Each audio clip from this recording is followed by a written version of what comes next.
छत्रपती शिवाजी महाराज की हर हर। Hi guys मित्रांनो, सुरुवात झालेली आहे माझ्या व्लॉगची। आज आपण जाणार आहे फिरायला, पुण्याला जाणार आहे सगळी पोरं मिळून। आता मी जाणार आहे आका दादाच्या घरी, तिकडे सगळी पोरं भेटणार, मग जाणार गाडीने। दादाच्या घरी पोचताच लगेच निघालो की ह्या अपेक्षेने की मला गाडी भेटेल, पण काय पेट्रोल भरून आणि थोडी मस्ती करून लगेच निघालो आम्ही। हायवेची सुरुवात होताच सकाळ झाली आणि मानो की असं वाटलं की कोणत्या दुसऱ्या जगातच आलो। कधी हायवे संपला आणि रानमाळ आणि जंगल सुरू झालं हे माहितीच पडलं नाही, आणि अजून दादा मला गाडीच देतो। छोटीशी झोप घेतली आणि डोळे उघडून पाहतो तर काय सरस गड समोर। त्या गडाला बघून एक नवीन ऊर्जाच निर्माण झाली आमच्या मनात। काही क्षणात गडाच्या पायथ्याशी आलो।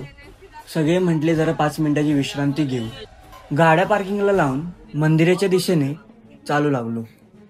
मंदिरात प्रवेश होताच गणपती बाप्पाचं दर्शन भेटलं।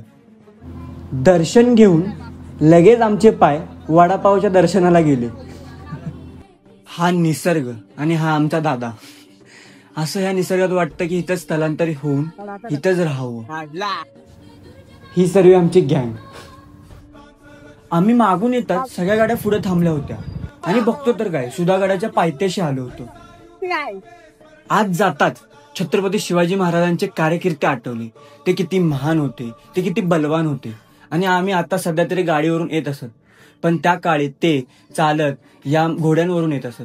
ते पाहूनच आमच्या अंगात एक नवीन ऊर्जाच निर्माण झाली। सुधागडाच्या पायथ्याशी एक गाव होतं, त्या गावात एंटर झालो।